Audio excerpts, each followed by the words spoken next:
One man, one mission, to rid the world of chronic anxiety once and for all. The Anxiety Guy, Dennis Simsek, shares his personal transformation from living a life filled with overwhelming worry to becoming a full-fledged positivity machine, a leading authority in generalized anxiety. Dennis gets to the truth of your mental health challenges and sets you on a path to transforming each and every area of your life. Here he is, the one and only, the Anxiety Guy. My friends, welcome to episode number 219. This is the Anxiety Guy podcast, and I am your host, Dennis Simsek. Today, I've got an eye-opening podcast episode for you. Grateful that you can be here with me today, whether you're walking, sitting, standing, running, driving, it doesn't matter. You can listen to this podcast anytime, anywhere, and I'm grateful for your attention. This podcast episode is brought to you by theanxietyguy.com. A ton of resources, including programs, blogs, previous podcast episodes. Go check it out at theanxietyguy.com today. And in podcast number 219, Warriors, I'm talking about a lot of people out there that are making mistakes. You're getting it wrong with this idea of healing anxiety. And, when I start talking lately about healing anxiety, what I want everybody to know is that we're not just healing anxiety. That's just a part of you. That's just your current temporary reality. What we're really healing here is the inner wounded child from past traumas. We're healing this way of perceiving reality today. We're healing your internal reactions to certain situations. There's a lot of healing going on here, which comes with an awakening to a new form of consciousness, a new reality. So when we heal anxiety, we run into this idea of an awakening, and we begin swiftly and naturally thinking differently, feeling differently, acting differently, imagining differently. There's a host of things that are changing when you heal anxiety, so understand that. And we're always focused on the broad, the big picture, the identity. We're shifting your identity, your persona. So don't just think in terms of changing an emotional state, because that's just a small part of a much bigger pie. Now, first reason for why anxiety sufferers have it wrong in their healing is that they're focused on the results now. Ask yourself, do you do this? Do you look at now, and base your progress and your life on how you're feeling now? A lot of people will do a meditation session. They'll do a session with somebody, whatever it may be that they're doing, energetic healing, NLP, CBT, and the result doesn't show up now. And therefore, what they did is not going to work for them and won't work for others. So this easily turns a person into a victim. You have a victim mentality sooner or later saying, nothing works for me. I'm just not meant to heal. There are 3 phases of dealing with these internal challenges that I need you to become aware of. First of all, we have to be aware of what's there. We have to be aware of what's there. This comes with questions that people ask themselves throughout the day that are very positive. Questions like, why do I feel the way I feel? Questions like, what are my symptoms trying to tell me?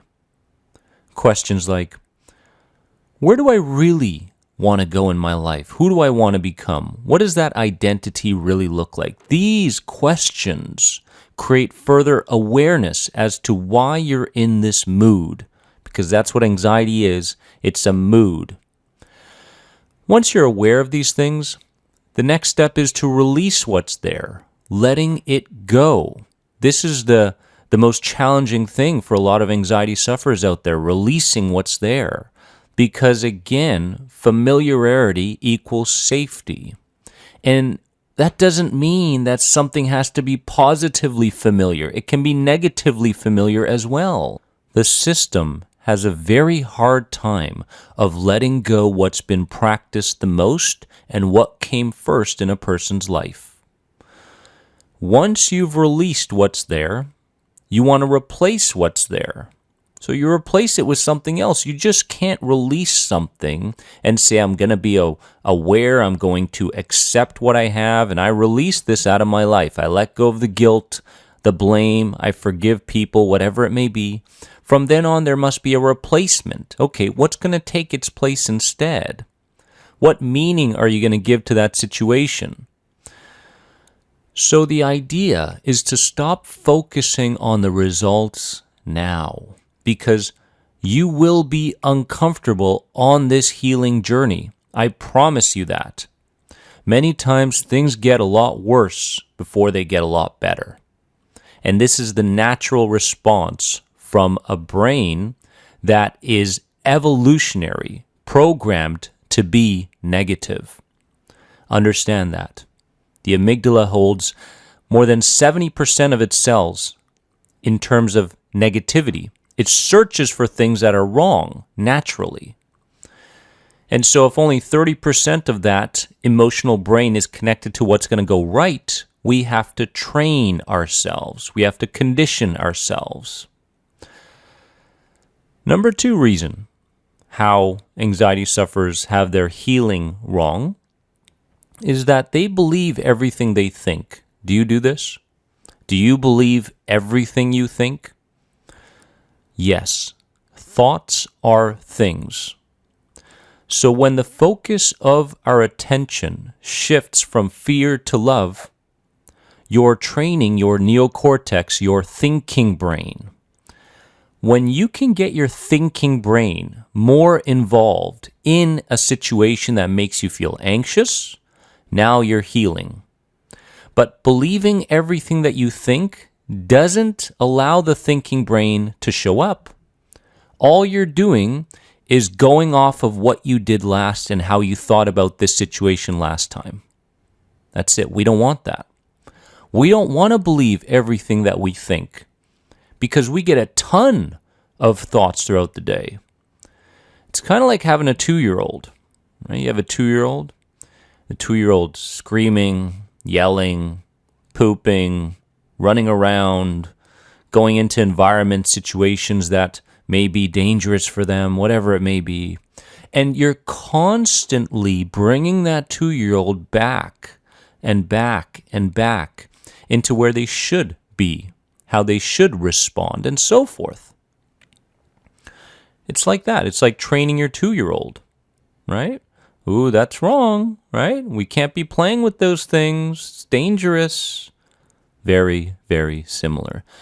So get into the habit of questioning what you think rather than believing everything that you think. I mean, this is such a big part of healing. It really is. And it becomes natural after some time. People ask me, Dennis, does this stuff get natural after some time? Yes. Isn't anxiety natural for you?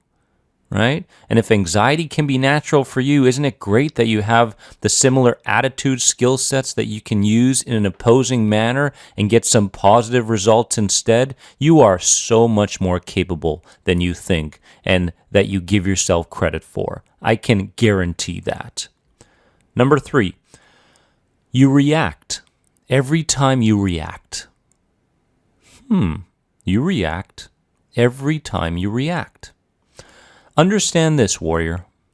Not every unconscious response requires a similar conscious one right after. Ooh, I'm feeling anxious. Okay. Within that first 5 seconds, many times it's out of your control. The system has detected something in the environment or something occurred through your senses, and it caused this release of stress hormones and so forth. Next thing you know, you have a feeling, and then you consciously react. You say, yes, this feeling is wrong. I really don't want to feel this. This is going to limit me in some way in this situation. So you consciously react to the unconscious response right after something occurred. Or nothing has to occur. I mean, you could wake up in the morning and all of a sudden you run all these pictures, you run all these movies in your head of how difficult the day is going to be. It's going to be so similar to yesterday. My symptoms are going to be there. People are not going to respond to me. Am I not going to be accepted by others? All these pictures and movies, and all of a sudden you're in a mood again.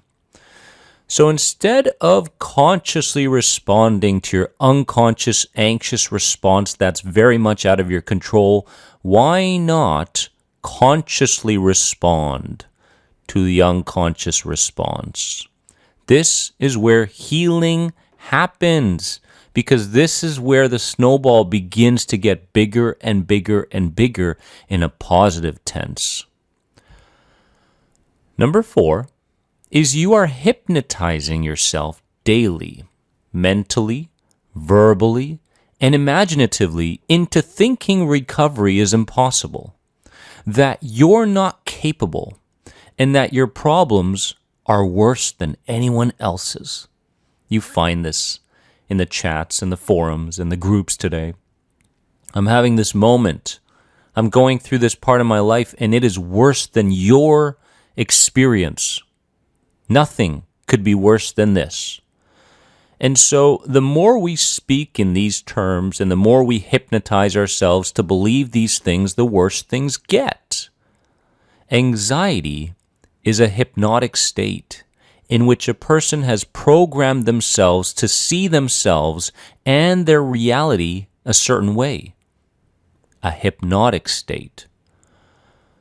The problem isn't putting someone in a new state. The challenge is to get someone out of their current hypnotic state. Thinking, speaking, acting, imagining, and all the other components that create anxiety. Taking all of that, right, into account. Is it any coincidence that you have anxiety? No, right? It's not. It's habit. It really is habit. And habits can change, no matter what Grandpa Jim said back in the day, right? You can't change your habits when you get older. Life gets harder, right? You're guaranteed to suffer in some way. I don't know about that, Grandpa Jim. Number 5 is you run every time you go deep.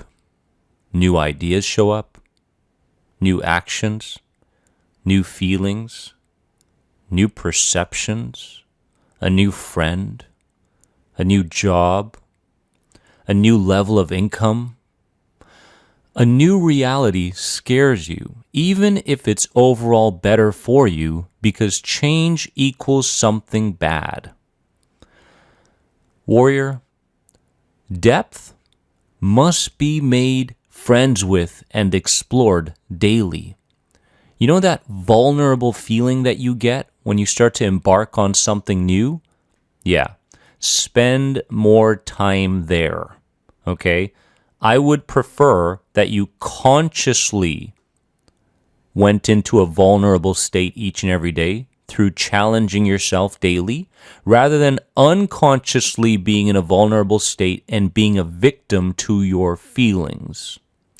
So stop running every time you go deep. That's exactly where you need to go. You can't be using words like coping. You can't be using words like managing. These words are not a part of a healing person's vocabulary, period. If you don't change your internal and external vocabulary, nothing's going to change. If you don't embrace those new ideas, if you don't embrace those new actions and say, this is the real me, if you don't give yourself permission for these new feelings, neutralness, if you don't allow yourself to have these new perceptions, if you don't allow yourself to make new friends in the circle of optimism, accept that new job and so forth, you're never going to heal. Because that's the place you need to go. Warriors, I love you from the bottom of my heart, thank you for being a part of this podcast episode. This podcast episode will come out on YouTube every Friday morning, and when it does, I'd love to hear your comments. Are you enjoying this podcast here? If you are, please give it a positive rate and review. I love being with you every single week. Have a wonderful day, and don't forget to visit theanxietyguy.com for so much more. You are more than anxiety. Don't forget that. Bye-bye.